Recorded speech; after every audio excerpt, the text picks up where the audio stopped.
Olá, eu sou o Padre Mauro Negro, da Congregação dos Oblatos de São José, falando do Centro de Espiritualidade Josefina em Apucarana. Este é o Querigma e Catequese, Liturgia Dominical, Leituras e Contextos. Hoje, do 26º domingo do tempo comum da liturgia do ano B. E a primeira leitura deste domingo, 26º domingo do tempo comum, é do livro dos Números, capítulo 11, versículos 25 a 29. O livro dos Números está no Pentateuco. Ele é um livro interessante porque ele tem algumas recomendações misturadas com histórias, misturadas com leis, misturadas... Então tem vários recortes de experiências do povo da aliança que são propostas para que o ouvinte ou o leitor entenda como que a ação de Deus acontece e como que a resposta humana também pode ser múltipla frente às ações de Deus. Então vejamos esse texto aqui. É um texto curioso. Naqueles dias, o Senhor desceu da nuvem e falou a Moisés. Retirou um pouco do espírito que Moisés possuía e o deu aos 70 anciãos. Assim que repousou sobre eles o espírito, puseram-se a profetizar, mas não continuaram. 2 homens, porém, tinham ficado no acampamento. Um chamava-se Eldad, o outro Medad. O Espírito repousou igualmente sobre os 2, que estavam na lista, mas não tinham ido à tenda, e eles não profetizavam no acampamento. Um jovem correu a avisar Moisés que Eldad e Medad estavam profetizando no acampamento. Josué, filho de Num, ajudante de Moisés, desde a juventude, disse: Moisés, meu senhor, manda que eles se calem. Moisés respondeu: Tens ciúmes por mim? Quem dera que todo o povo do Senhor fosse profeta e que o Senhor lhe concedesse o seu espírito.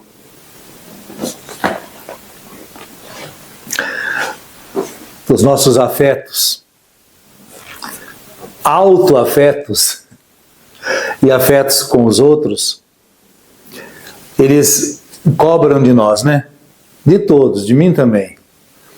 O ciúme, tem uma coisa humana que nem o ciúme? O ciúme é muito forte, quando a gente vê que outro progride e a gente não progride. Ou que a gente vê o outro fazendo uma coisa que a gente gostaria. Isso existe, e todos nós temos. E saber controlar isso, e saber canalizar isso, por exemplo, canalizar o ciúme no sentido de nos tornar capazes de fazer aquilo, ou de ser aquilo também, mas em benefício de algo, ou de alguém, e não simplesmente para fazer sucesso ou para pisar. Isso é tão antigo quanto o ser humano, como nós vemos nessa leitura escrita tanto tempo atrás. Bom, Moisés, ele devia cuidar de um povo numeroso. É certo que o Pentateuco, especialmente Êxodo, ele fala de uma quantia absurda de pessoas. Certamente não eram tantas estas pessoas como os textos lá indicam, centenas de milhares. Não, eram menos pessoas, certamente. Mas, mesmo que fossem bem menos pessoas, era difícil controlar. Quando você tem uma sala de aula, por exemplo, com 30 crianças, de quinta, sexta série, você sabe muito bem como é difícil controlar isso daí. E Moisés tinha que exercer esse trabalho. Aí o seu sogro sugeriu a ele de escolher pessoas que, com responsabilidade e compromisso, pudessem fazer o que ele estava fazendo, para que ele não acabasse, não se arrebentasse. E ele escolhe então 70 homens sábios, que serão como que juízes. E aí ele condivide todas essas responsabilidades para tornar a coisa mais fluente, né? E parece que o Senhor dá o Espírito a estes homens. Espírito quer dizer a visão interior, o dom de compreender, de discernir, de decidir. Tá, isso tudo acontece. Dois homens, porém, que estão fora deste grupo, o tal de Eldad e o outro Medad, é o nome deles, né, coitados? E eles também receberam o Espírito. E não é que o Josué ficou incomodado com aquilo? Por quê? Porque o sujeito, os dois, não estavam no grupo dos 70. E aí ele leva o problema para Moisés. Eu até acredito que o Josué teve reta intenção. Ele estava preocupado, provavelmente, com a qualidade do que se estava dizendo ali, daqueles dois estavam fazendo, dizendo, enfim, agindo, para que isso funcionasse, e o Josué ficou preocupado. Eu acho isso, tá? E Moisés coloca o Josué no seu lugar. Você está com ciúmes só porque eles estão fazendo uma coisa que talvez você gostaria de fazer? Não. O Senhor concede o Espírito a quem Ele quiser. Sabe?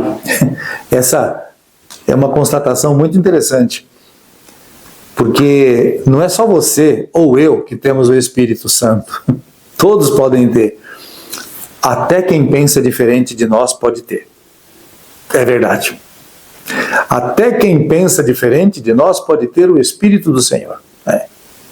E a gente tem que entender que, quem sabe, a nossa fórmula não é a melhor. A gente tem que considerar a possibilidade de que nós estejamos errados. Porque muita certeza sobre si mesmo não combina com sabedoria. Não.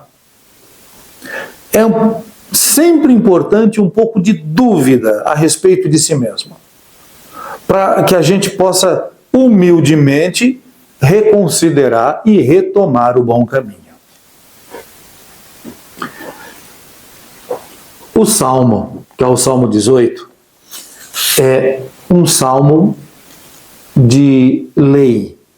É um salmo que elogia a lei, elogia a palavra de Deus.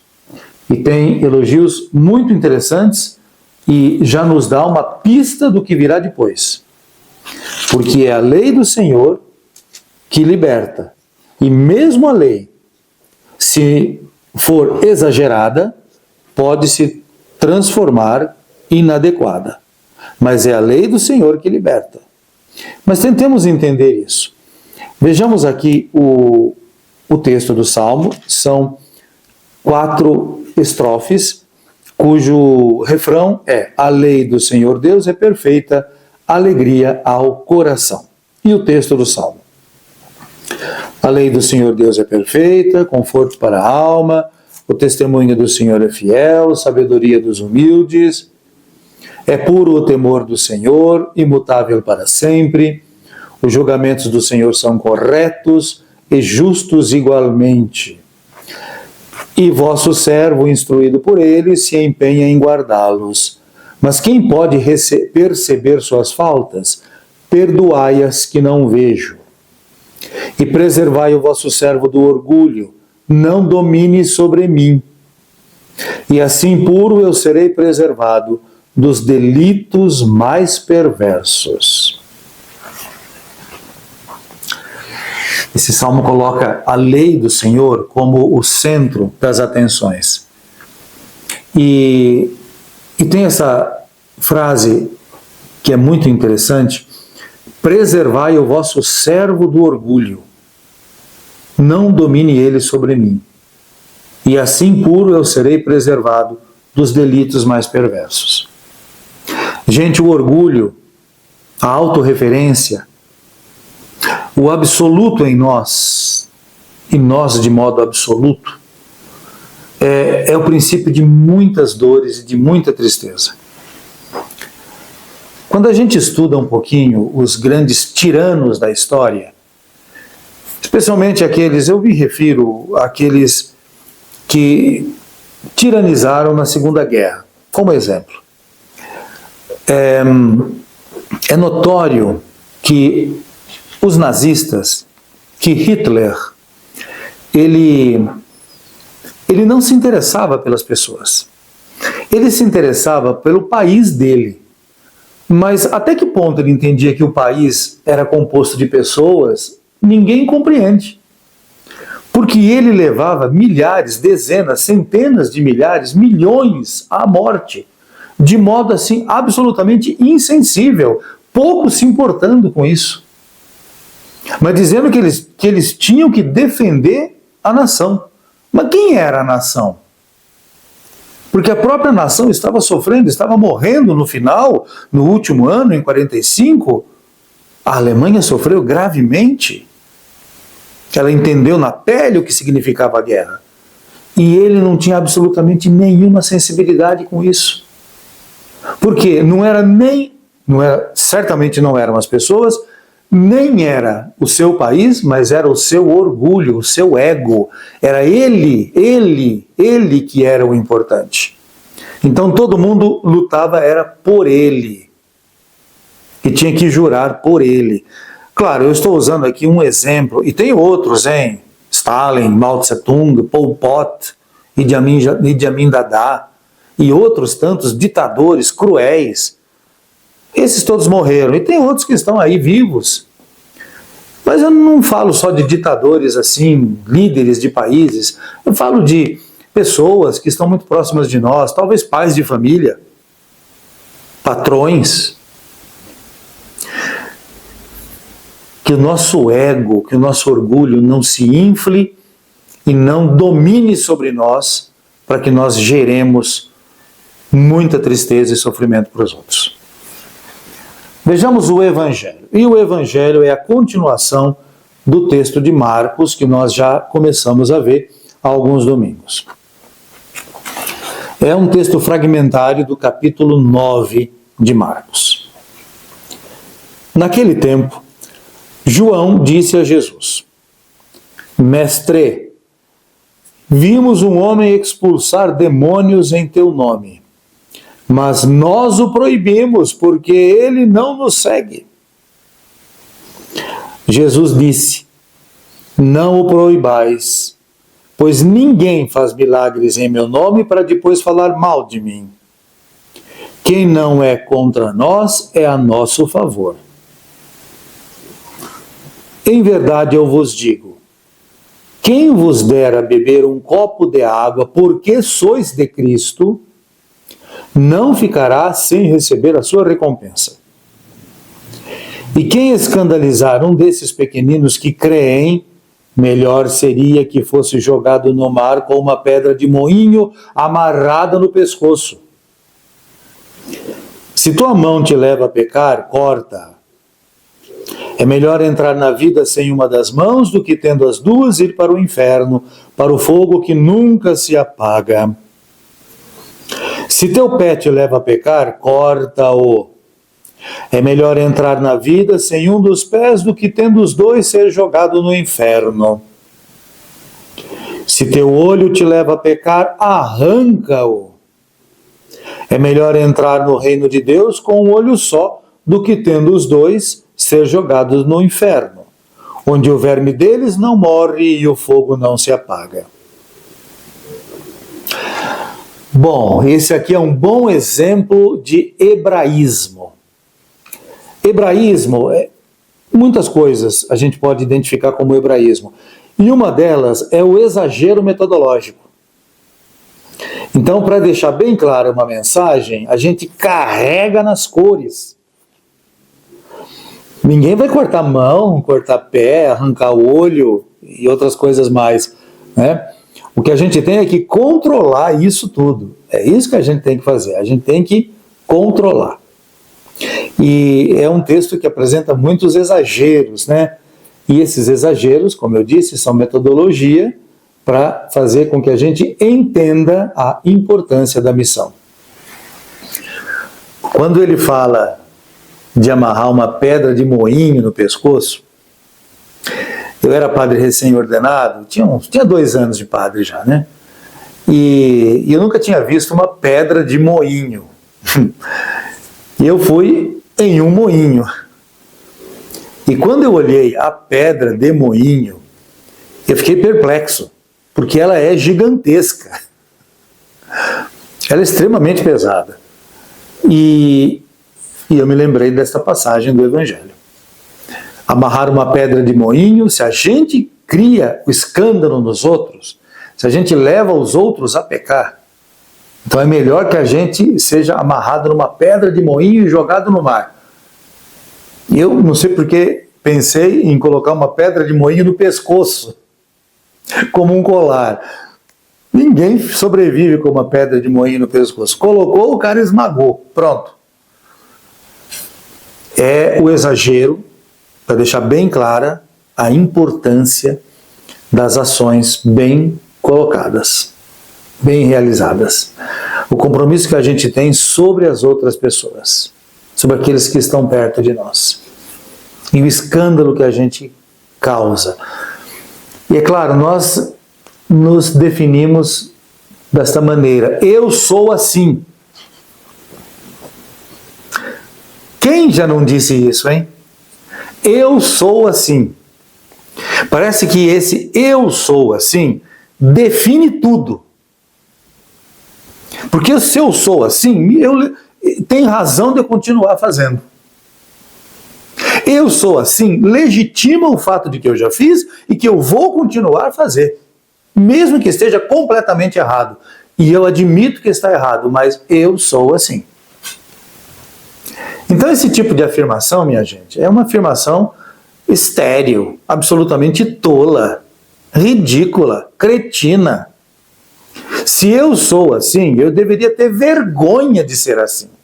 Deveria entrar debaixo da terra, esconder para sempre minha cara.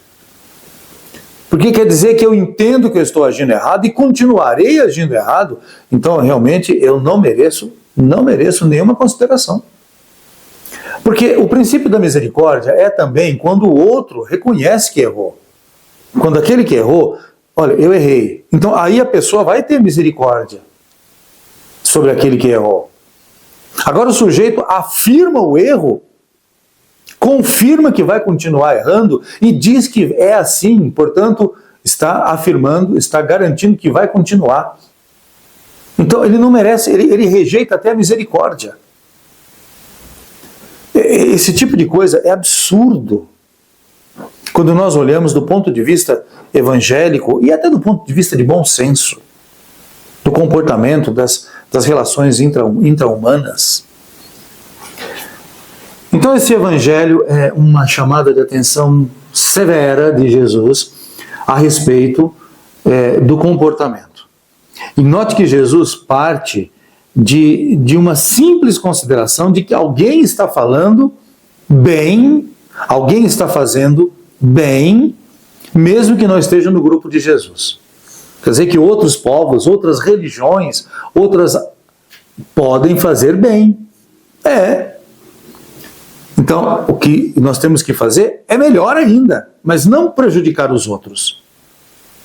E Jesus, ele amplia esta argumentação, colocando a questão do escândalo. E no final das contas, com esses exageros, eu acho que Jesus deixa bem claro coisas que nós não devemos esquecer, mas que a liturgia nos lembra sempre. Nós precisamos sempre buscar o perdão dos pecados que nós realizamos. E que não são só roubar, matar ou ter inveja, é também afirmar o peso que a gente coloca sobre os outros, perturbar outras pessoas, não compreendê-las nas suas fraquezas, não olhar para elas com compaixão, com misericórdia, não corrigi-las quando necessário. Então tudo isso é comportamento, amigas e amigos. Tudo isso é comportamento que deve ser iluminado pela graça do Cristo. E por falar em graça do Cristo, vamos ver mais um trecho da carta de Tiago que pega no pé da gente. Eu acho engraçado que as pessoas, quando na igreja se fala de alguma coisa social, já é uma linha teológica que a gente não deve seguir, já é um compromisso ideológico que alguém está tendo, já está puxando para lá, está puxando para cá. Esse tipo de observação é fruto de uma pessoa que não entende nada de Sagrada Escritura. Porque Sagrada Escritura, a Bíblia, ela olha sim para as questões sociais e para as injustiças. Como nesse texto de Tiago, que a gente vai ouvir agora. Presta atenção. Não é de nenhum partido político ou ideologia. É da palavra de Deus. Vejamos. E agora, ricos, chorai e gemei por causa das desgraças que estão para cair sobre vós. Nossa. Vossa riqueza está apodrecendo, e vossas roupas estão carcomidas pelas traças. Vosso ouro e vossa prata estão enferrujados, e a ferrugem deles vai servir de testemunho contra vós e devorar vossas carnes como fogo. Amontoastes tesouros nos últimos dias. Vede o salário dos trabalhadores que ceifaram os vossos campos e que vós deixastes de pagar. Está gritando. E o clamor dos trabalhadores chegou aos ouvidos do Senhor Todo-Poderoso. Vós vivestes luxuosamente na terra, entregues à boa vida, cevando os vossos corações para o dia da matança. Condenastes o justo e o assassinastes. Ele não resiste a vós. Quando Tiago escreve isso daqui, certamente ele tem coisas concretas perante os seus olhos. Ele sabe que a riqueza corrompe. Tudo que é demais corrompe demais. Poder demais corrompe demais. Sexo demais destrói demais. Liberdade demais causa perdas demais. Dinheiro demais causa avareza demais. Então, tudo aquilo que é excesso prejudica o ser humano. Se falta, prejudica, mas se sobra, deteriora as pessoas. Então, o Tiago, ele vê uma relação direta entre a riqueza de alguns poucos e a pobreza de uma grande quantia. Ele vê essa relação direta. Isso não precisou de Marx para dizer. Não precisou de outros teóricos do socialismo para dizer. A gente percebe isso. E a gente também enxerga. Na minha modesta experiência pastoral, eu também já vi situações assim. Situações de políticos que se auto-vangloriam, se auto-elegem, se auto-elogiam, mesmo sabendo que existem injustiças e omissões enormes em muitas áreas. E a gente fica ouvindo isso daí. Agora, uma coisa é a gente ouvir na internet ou na televisão, e outra coisa, como aconteceu comigo, é eu ouvir ao vivo e a cores. E entender que aquilo tudo é uma mentira. Parece que ele não conhece o lugar onde ele mora, ou deveria conhecer, né? Porque no dia anterior eu vi muito sofrimento, eu vi muita injustiça social gerada por opções políticas, e depois o tal político, fica aí falando bem de si, dizendo que ele é o melhor que existe. Então, existe o mal.